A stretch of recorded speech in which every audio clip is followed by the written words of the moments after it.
Salut à tous, c'est Anki et bienvenue pour ce tout nouveau Dragon Ball Time sur Bardock. Ça faisait longtemps que j'avais pas sorti un Dragon Ball Time sur ma chaîne après ma victoire sur Gohan Ultime Super Saiyan. Une vidéo aussi bien construite sur l'argumentation que sur la forme sans vouloir me vanter. Et aujourd'hui je lance une petite théorie sur Bardock, excellent personnage que j'aime beaucoup et que Nataku surkiffe, donc j'ai pas trop le droit à l'erreur sinon je vais me faire encore une fois taper.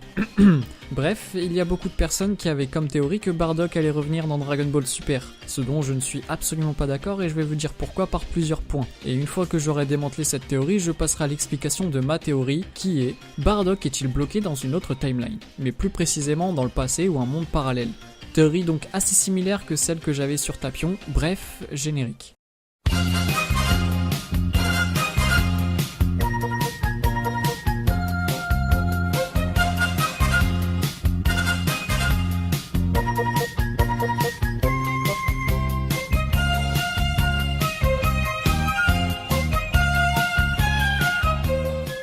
Bien, avant de commencer l'argumentation de cette vidéo, il faut savoir quelque chose. D'habitude pour les Dragon Ball Time, je ne prends en compte que le canon de l'œuvre. Pour ce Dragon Ball Time, ce sera différent puisqu'il y a très peu de choses qui circulent autour de Bardock dans le canon de l'œuvre, mais pas que.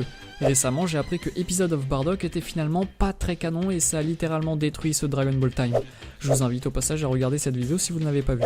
Bref, c'est pour ça que cette vidéo aura deux conclusions et deux buts. En premier lieu, de détruire les théories autour de Bardock peu réfléchies à l'aide du canon de l'œuvre, puis de présenter la mienne avec tout ce qui est canon ou qui s'en rapproche un maximum, c'est-à-dire Episode of Bardock. Bref, Bardock est donc un Saiyan de basse classe mais aussi le père de Goku et Raditz, ainsi que l'homme de Guinée. Et c'est d'ailleurs bien le seul couple Saiyan qui n'était pas constitué uniquement pour la reproduction selon les dires de Toriyama. Et à part ça, on a très peu d'informations sur le personnage. Sans doute parce que à la base, le personnage n'avait pas été fait par Toriyama, mais par Katsuyoshi Nakatsuru pour un OAV de la Toei. Mais c'est par contre Toriyama qui a modifié le chara-design du personnage pour le rendre tel qu'on le connaît aujourd'hui. D'ailleurs, il avait tellement adoré l'idée de l'OAV que ça l'a inspiré pour créer l'histoire officielle de Bardock avant de bien sûr sortir le chapitre bonus Dragon Ball Minus qui nous raconte l'histoire qu'a vécu Bardock avant sa mort et la destruction de la planète Vegeta et du peuple Saiyan. Autrement dit et pour résumer, Akira Toriyama a modifié puis canonisé Bardock et son histoire, et c'est clairement pas pour nous déplaire. Maintenant qu'on connaît l'origine de la création de Bardock, passons à pourquoi la théorie de son retour dans Dragon Ball Super est fausse et ou tout simplement impossible. En prenant uniquement le canon de l'œuvre, c'est impossible tout simplement car celui-ci est mort. La dernière chose qu'on voit dans le chapitre bonus Dragon Ball Minus, c'est que la planète Vegeta est détruite avec ses habitants et Bardock également. Dragon Ball Minus étant un préquel officiel et canon comme dit plus haut, ça ne peut pas être contredit et malheureusement la résurrection avec Shenron serait impossible, car Goku n'a plus de souvenirs de lui en fait. Et même si c'était le cas, il a pas ressuscité son grand-père adoptif Gohan, je pense pas qu'il ressusciterait son père Bardock en toute logique. Maintenant, imaginons que ça arrive malgré tout et que pour des raisons obscures, Goku décide bizarrement de ressusciter Bardock. À quoi il pourrait servir au juste? C'est-à-dire que sa puissance était de 10 000 unités maximum, et vous devez multiplier ce chiffre par 100 si vous voulez qu'il se transforme en Super Saiyan, ce qui donne 1 million d'unités. C'est largement moins que la puissance de Goku SSJ face à Freezer dans l'arc Freezer justement, qui s'élevait à 150 millions d'unités. Au passage, il n'est pas capable de se transformer en SSJ, Du moins, pas dans sa vie réelle, c'est-à-dire le canon de l'œuvre. Mais au-delà de ça, est-ce que vous vous rendez compte de l'écart de puissance? Il ne servirait strictement à rien même en SSJ dans Dragon Ball Super. Sa puissance est bien trop faible et là, très clairement, même Krillin serait plus utile que lui car sa puissance de base est largement plus élevée. Et concrètement, c'est pas son expérience pour le combat qui va le sauver. Et puis là, vous allez sans doute me dire, oui, mais il peut s'entraîner, blablabla.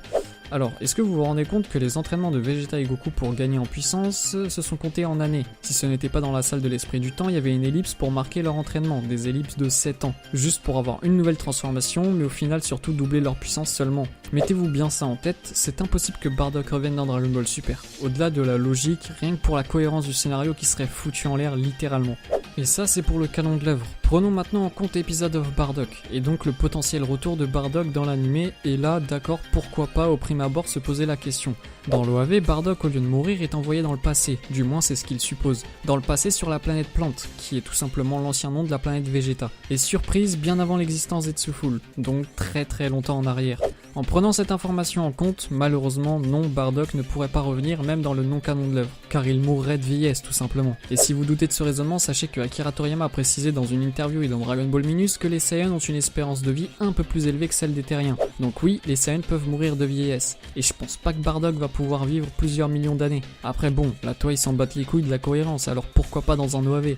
Goku le ressuscite parce qu'Osef de la logique et des explications, et puis voilà. Bref, la théorie est détruite. Non, Bardock ne reviendra jamais dans Dragon Ball Super, autant dans le canon de l'œuvre que dans le non-canon de l'œuvre, car il est actuellement mort tout simplement. Alors faites des hommages, allez brûler des voitures, blablabla, etc. Faites ce que vous voulez, mais gardez bien ça en tête. Passons toutefois maintenant à ma théorie qui pourrait nous donner une chance de le revoir. Pas forcément avec Goku dans Dragon Ball Super, mais au moins le revoir dans un OAV, ou savoir comprendre où il était avant de mourir de vieillesse ou autre, je sais pas. Et donc, Bardock est-il bloqué dans une autre timeline, ou alors un peu comme pour le Dragon Ball Time sur Tapion, est-il bloqué dans un monde parallèle? Alors là, ça devient un peu plus intéressant. En fait, Naoshi a tellement fait un excellent travail sur Episode of Bardock, possédant une cohérence au passage solide, que ça nous laisse porte ouverte pour nous laisser croire que Akira Toriyama le considère comme canon, et ou que ça pourrait être réinterprété à peu près comme ça dans le canon de l'œuvre. Je m'explique un peu mieux. Le travail de Naoshi était dans sa globalité tellement bon et cohérent que Akira Toriyama, qui a, on l'a vu plus tôt, travaillé plusieurs fois avec elle, pourrait considérer l'OAV comme canon ou alors refaire quelque chose de similaire dans le canon de l'œuvre. Et c'est ça ma théorie, elle se base autant sur Naoshi et Akira Toriyama que sur Dragon Ball et Bardock. Genre, imaginez que une des time rings introduites dans Dragon Ball Super mène vers un monde parallèle où se trouve Bardock, une autre timeline. Mais qu'est-ce qui me fait croire ça? Eh bien une chose très simple et plutôt drôle qui sera approfondie dans un prochain Dragon Ball Time au passage. Et cette chose, c'est simplement que dans le canon de l'œuvre, la planète plante et ses habitants, les plantes Seijin, n'existent pas. Ils n'apparaissent que dans Episode of Bardock. Toriyama ne les a jamais mentionnés. Et donc, s'ils n'ont jamais existé dans l'univers 7 officiel que nous connaissons, ils ont forcément existé en dehors de celui-ci. Canon de l'œuvre ou non. Ils ont forcément existé en dehors des timelines qu'on connaît également. Et là, boum, je suis d'accord, c'est validé, un OAV sur Bardock, cohérent ou non, c'est possible.